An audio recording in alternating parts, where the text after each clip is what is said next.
It goes live. Hold on. All right, here we go. All right, Rick Snyder, good to see you, man. How have you been? How's your family? Everyone is healthy and well. Thank you for asking, and good to be with you today.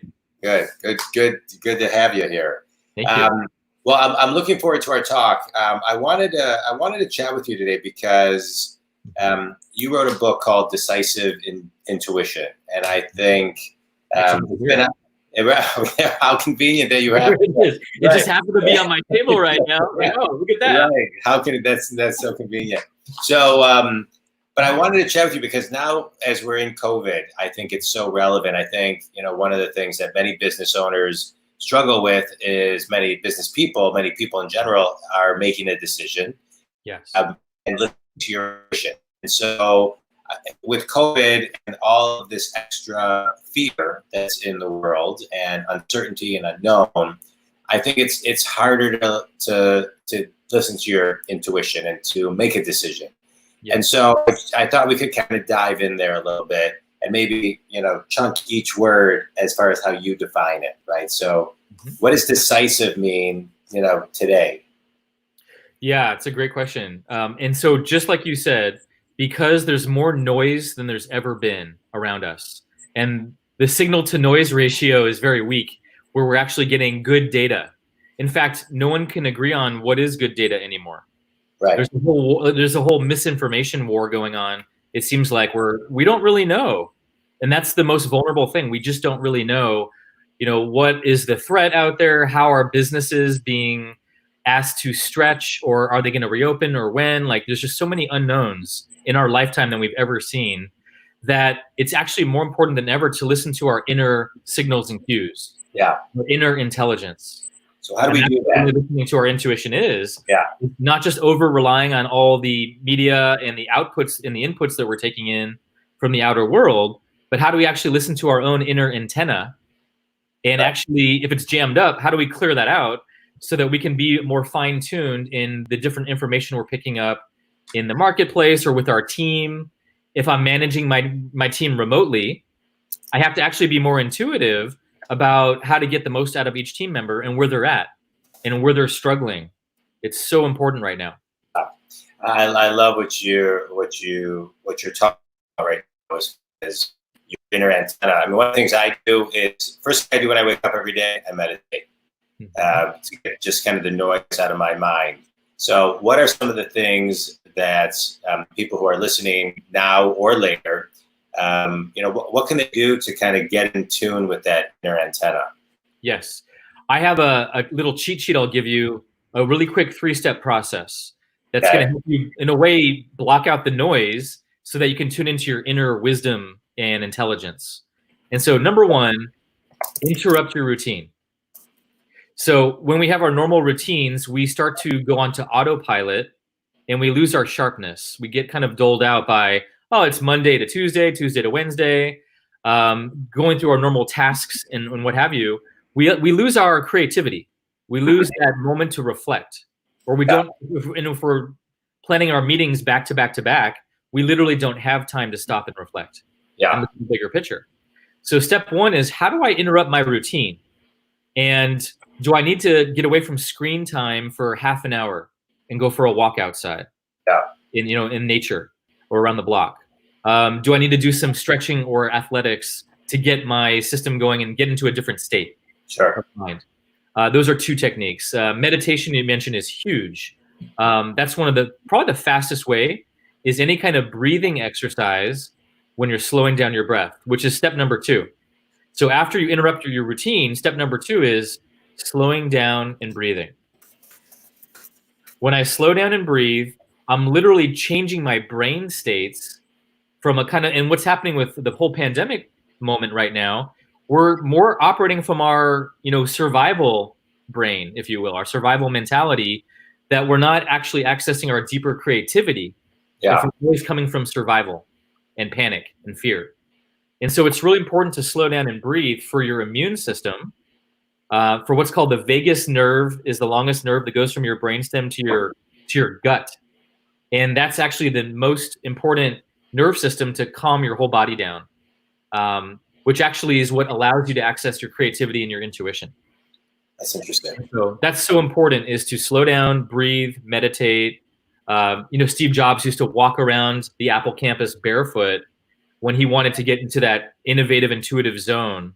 Yeah. And he knew, 3 more hours in front of the computer screen wasn't going to help. Yeah. I So hear you. slow down and breathe. The last one, number 3, is how do I then ask a question? So if I want to be more decisive and I know I have to make a decision, and that means I have to be proactive in building a relationship with my intuitive intelligence. So instead of just looking at the spreadsheet only, or the louder voices in the room, that I might have an intuitive feel that something feels off, but maybe I don't want to say something because that's my boss. Yeah. And I don't want to contradict the boss. And yet I have a strong intuition that we need to think about something else that we're not thinking about or talking about. Yeah. And so how do I make that decision? I have to ask a question like, okay, is this worth bringing up in this meeting? I need to do a little systems check on that. And what do I feel in my gut, in my heart, in my body? What is my intuition telling me? Do I need to bring this conversation forward? And if so, is it best one-on-one, or is it best in the meeting right now? And this could be for any decision you have to make. It could be a hiring decision that you have right now. Like maybe your business is just starting to pick back up again and you've laid people off and you need to make a decision. Do we hire again right now, or is it too premature?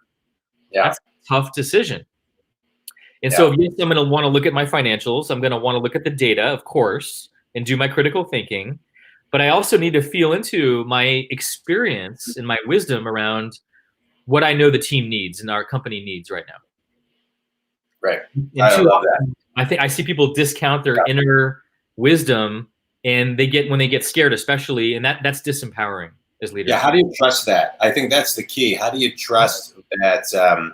Right. You interrupt your routine, you slow down your breath, you ask a question, and then you actually trust it and move forward. So I think that's kind of an important element. How do you do that? How do you trust? I think most people are afraid of making a mistake. I see that a lot in companies when I coach them, right? They're afraid to just make that next move, that next step.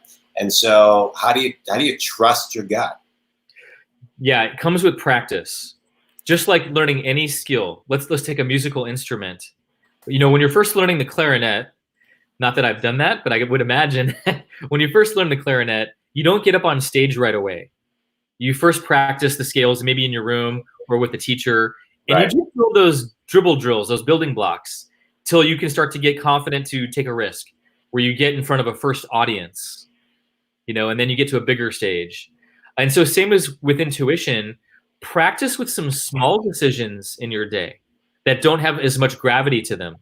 So maybe you're deciding, okay, do we want to get takeout today with our family, or should I just make something here? What actually feels best? What feels in most alignment with what would serve the family right now? Yeah, I like that. So even something like that, which might seem small, but it's a great way to start tuning into your intuitive language and to get a sense of where do you feel drawn toward, and where do you feel like you want to move away from, or you feel neutral about?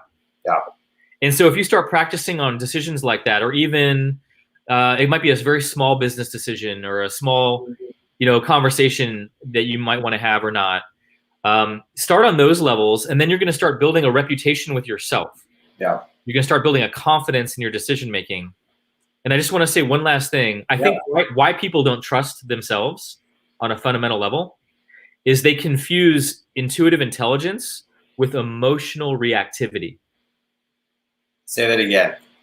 So I think where most people don't trust themselves is they confuse their intuition and their intuitive intelligence with emotional reactivity, and they collapse the two together and think they're the same thing. Yeah. So for example, if I have a big no and a big intuition about, or I think it's my intuition, and I'm saying, oh, I don't want to hire that person, it's not a good match, I get a strong no.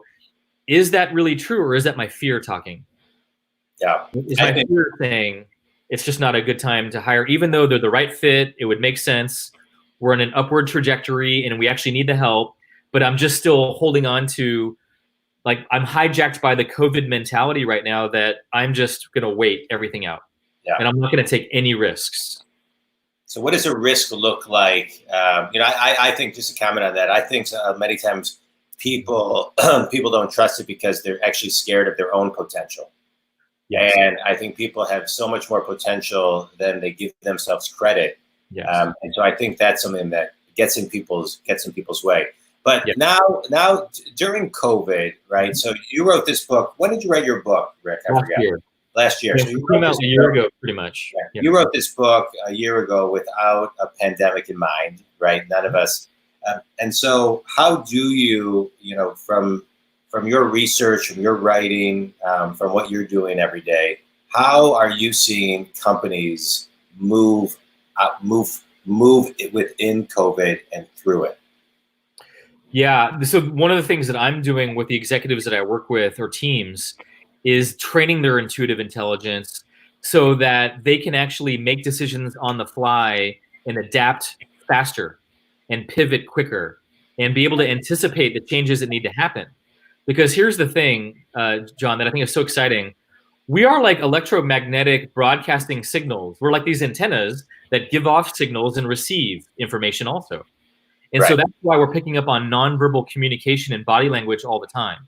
Even on video, when we're with our team on video, we can see if something's up with Nancy that day or Donald over there, or Amit, like something's just feeling a little different. We pick up on those things unconsciously or subconsciously. And so the things that we do is we're training people to get more in touch with their intuitive intelligence to be more confident in their pivoting in the moment. I can think of a manufacturing GM that I'm working with, and he's flooded with so many updates every hour from like state level, governance level, business company level, corporate level. And there's all these other factors of, when they can open certain things and do certain things. And it's so overwhelming. Every hour is new information. And then he's responsible for sharing that with his team. Yeah. And to do that in a way that's responsible, that's not overwhelming them. Right. And I'm sure a lot of people out there can relate to this on some level. And so what we've done is this box breathing practice where before he is assimilating all that information and before he shares that with his team, he'll do a simple box breathing practice, which is a 4 count of breathing on the inhale for 4 counts, holding for 4 counts, exhale for 4 counts, and holding for 4 counts. And this is exactly what the Navy SEALs do, by the way, when they go into hostile territory to regulate their emotional system so they can tap into their intuitive intelligence. Yeah. Because when you regulate your emotions and your emotional reactivity and your stress, and you regulate that, then you can tap into your creativity. Yeah. And it's made a world of difference for him in his decision making. And he's now like smiling and seeming so much more relaxed on our calls. And he's much more productive. His team is clicking on all cylinders, and they're all saying, "What are you doing? Like, you feel different." And so that's a real testament when this is in the real line of fire. And we realize that we have more resources internally than we give ourselves credit for, like you said earlier. I in my coaching, I talk a lot about breathing. We take 8.5 million breaths a year. And so I'm a big fan of actually studying breath because I agree with you. I mean, you 3 breaths in, 4 breaths in, 5 breaths in, holding those breaths, it gets you back to center. And I think in today's world, getting back to figuring out how to get yourself back into alignment and back to center as quickly as you can, because we're all going to fall off, is the key. And breath is free, and it doesn't cost anything, and you can study it on your own or with somebody professionally.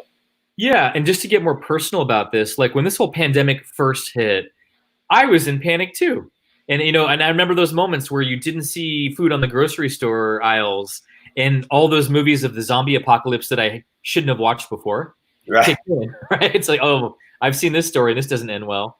Right. And so all of that is stored in our subconscious, right? And so we see the worst case scenario when we're in our survival reptilian brain. And so even then, I had to do a lot of breathing practice those first few days just to de-escalate. Yeah. Because I couldn't think creatively or even think about the future when I'm hijacked by my amygdala, which is the reptilian brain.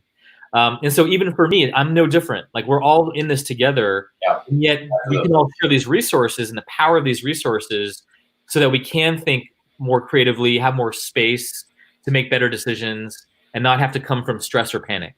Yeah. No, well said. Well said. So Rick, before we move on, I like keeping these to about 20 minutes. Give people a couple other bullet points of your book, and tell them where they can buy it. Yeah.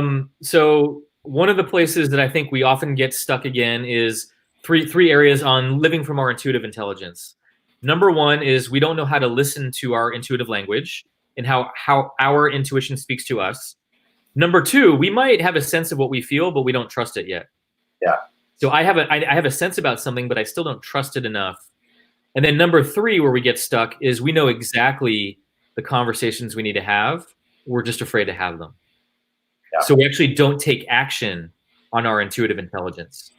And so those are the three areas we actually stop ourselves from being more empowered in this world as leaders, because I don't care where you sit on the org chart, you have an opportunity to lead. You have an opportunity to lead if you are a direct line worker, or if you're a frontline manager or a middle management. It doesn't matter where you are on the org chart. Everyone has an opportunity to lead. And that comes with a leadership presence, which means you have to find your own poise in getting recentered when you get knocked off. I love that. I love that. Here's a riddle for you. 5 frogs are sitting on a log. 4 decide to jump off. How many frogs are left on the log?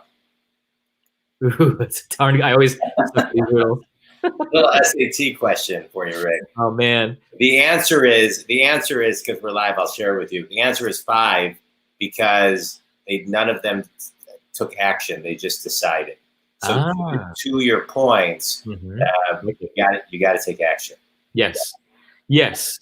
And so if you want to take action listening to this, and this speaks to you, and you want to tap into that resource that you have, you can find my book anywhere where they sell books, Amazon, Barnes & Noble, etc., Decisive Intuition. And then you can also follow me on social media at Rick A. Snyder, or at Invisible Edge is the name of my company. So you can follow us there too. Right. So, all right. So now quick last couple of questions for you, Rick. Yeah. Favorite book that you're reading right now? Favorite book that I'm reading right now? I'm actually just honestly reading a lot more just articles and editorials of people who are looking at the future of work. Yeah, what are they saying? And so, for example, the future of education is one that's really hot right now that we're looking at. Like, is an MBA your fastest appreciating asset in today's world? Or does it actually hold value still? Yeah. Going to college for 4 years, student debt, all the things that we're facing. And is that too slow and too traditional, and the old ways of learning? And so it's very clear that we need to change the ways that we teach the new generations. And how do we get more flexible with remote and get more flexible with technology, and also have it much more engaging is what everyone is asking for. Yeah. Instead of the old school approach. Right, more experiential. I've been doing a lot of research on that as well.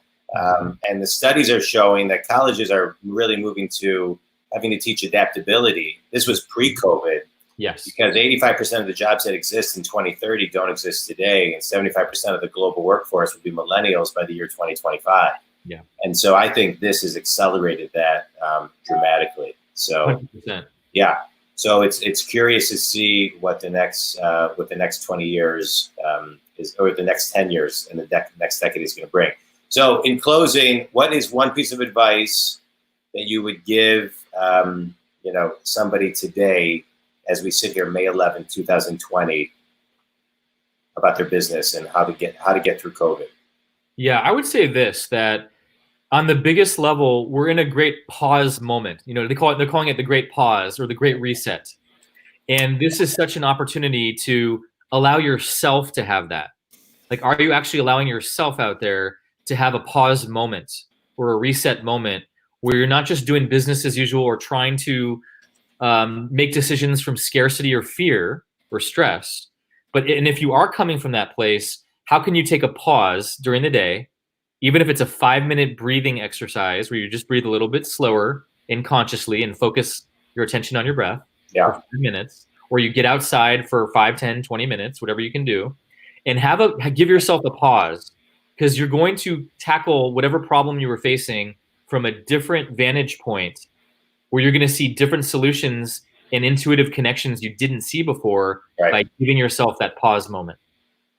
It's great. It's great stuff. It's great stuff. Rick, I always enjoy talking with you. Thank you very much. Continued success and in your business, continued success in your book. Always great connecting with you. Thank you for your time, and we will definitely for sure talk soon. Thanks for sharing some great wisdom today. I loved it, especially just about taking a pause. That is, there's commas in a book for a reason that tell us to pause, and we all need a pause. And I've been enjoying my pause with more time with my family and my kids and my wife, dinners together and board games, and it's that element of it has been great, and continue to stay safe, and everybody else too. So thanks, man. Appreciate it. You're welcome. Thanks for having me, and thank you for the great work you're doing in serving the business owners out there through these kinds of live streams. Yeah, you too, man. Okay. Good to be with you.